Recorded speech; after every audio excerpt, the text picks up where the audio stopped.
è piacevole. Poi le cose cambiano, la guerra finisce, lei rientra in Italia, 3 anni in ospedale a Cortina per una grave malattia alle ossa. Nel frattempo però, e qui entra in scena Maria Teresa, e Maria Teresa conduce la sua vita, la sua esistenza tranquilla, anche per lei un percorso non facile, la guerra, si ricomincia a ricostruire con le poche cose. Un giorno sta stirando, la radio accesa, e cosa sente la radio?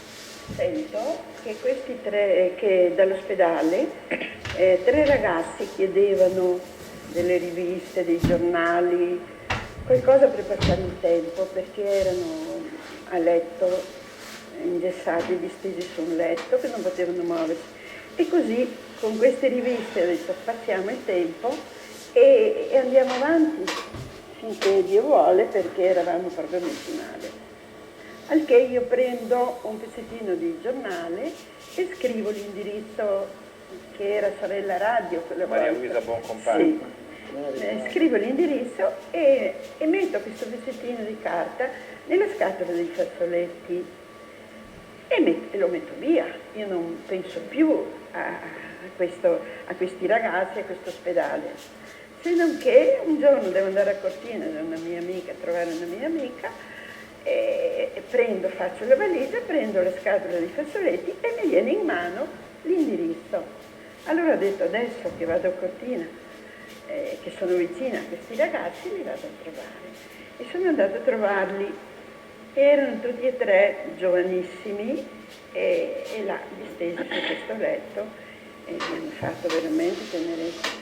Quindi abbiamo tutti quanti e 3 questi tanto che eccoli là, tutti e 3. Era quello in mezzo il dottore di Trieste, il ragazzo di Bologna, che lei è un'infermiera, sì? Maria si chiamava tanto fa. E conosce questi 3 E ragazzi? conosce questi 3 ragazzi che poi andavo a trovare. Mi dice un una cosa, ma quando ha visto Narciso per la prima volta, come hai pensato che un giorno, chissà, potesse diventare suo marito? Niente. Com'era ridotto, no. E cosa fece, ecco, quando li incontrò? Niente, abbiamo parlato del più e del meno, abbiamo parlato come mai che erano così, mi hanno raccontato la storia, tornavano dalla prigionia in Germania e così chiacchieravamo del più e del meno. Poi la vita vi separa, Sì. Lei deve andare in Inghilterra, Sì. e in fin dei conti ha visto Narciso, pensate, una volta sola, ma anche dall'Inghilterra sente una sorta di campanellino d'amore. Sì, allora io vado in Inghilterra ad accudire una bambina, si chiamava Elizabeth, e in casa di una baronessa, una duchessa. Ma era già amore? No, assolutamente, io non sapevo neanche più che esistesse. Signora Maria Teresa, aspetti un momento perché lei non me la racconta giusta, eh? Sì. No, Lei... non vi preoccupate Non perché me la Tiberio ogni tanto fa di queste cose, ma credo ci sia una piccola sorpresa per voi. Allora. E infatti... Signora Maria Teresa, mi faccia capire una cosa, questa, la riconosce? Questa è una bicicletta. Mi faccia capire una cosa. Lei si fa 25 km in bicicletta per andare a trovare Narciso. E questo non è amore, signora! Guardi un po' questa foto che ci abbiamo. Bellissima. Che cosa le ricorda questa foto? Suo marito con un abito, un doppio petto elegante, chiaro, cravatta e lei sorridente. Il ritratto della felicità.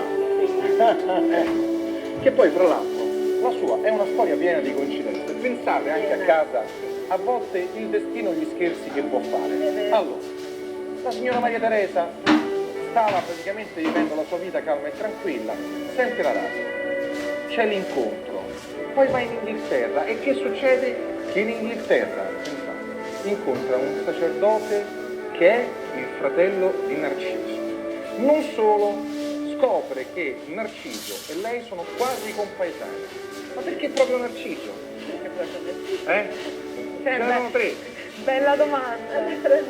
Allora io ho scritto a questo fratello sacerdote che non sapevo più niente di Narciso. Allora lui mi risponde, giro di posta, che Narciso è andato a Lourdes e che è tornato risanato nel fisico e nello spirito. grande fede. Allora io le scrivo, lui mi risponde e l'abbiamo riallacciato. Ecco il perché io sono andata in bicicletta a trovarlo. E infatti avete riallacciato i contatti, Sì. avete incominciato a frequentarvi. Sì, sì. Ma signor Narciso, dove vi incontravate? Ci incontravamo, io ero rimesso anche di salute, e ci incontravamo in una località vicino all'ospedale che si chiama Cadì, vive tuttora. C'era una chiesetta che la aprivano ogni tanto quando celebravano la messa. Ecco, quella chiesetta, e andavamo là a prendere la chiave da una vecchietta che abitava lì vicino.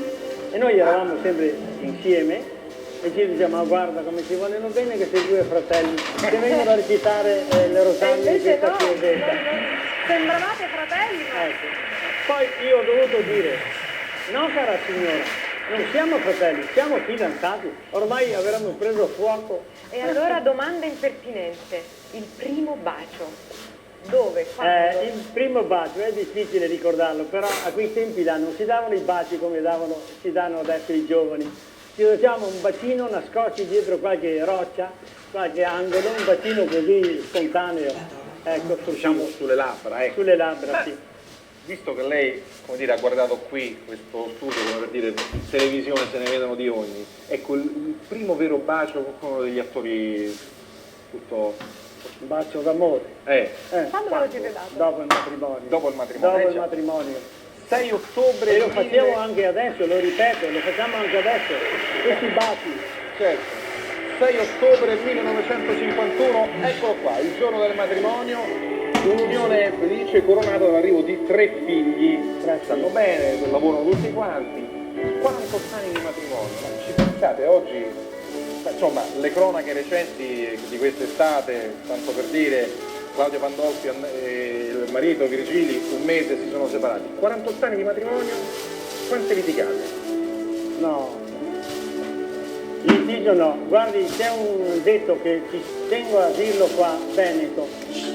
Il matrimonio che non fa baruffa, fa la muffa. Quando un oggetto, il formaggio che fa la muffa, non si mangia più. Qualche corlone, qualche cosa, facevamo. Lambo Buzzanca cantava anni fa, l'amore non è bello se non è litigarello, non sei cascato. Ecco, si congiunge. Signora Maria Teresa, lei non ha mai pensato a un altro uomo, che so, magari quando vede la televisione, va al cinema, vede qualche attore, fatto azione. Mai, neanche col pensiero. E lei, signor Narciso? Era troppo bello. Magari una bella ragazza, un'attrice, una presentatrice, una passioncella, mai? No. Vedete, dobbiamo risalire all'entrata, all'inizio della mia testimonianza. E se sono qua è un miracolo. L'aver incontrato mia moglie lo ritengo personalmente un miracolo.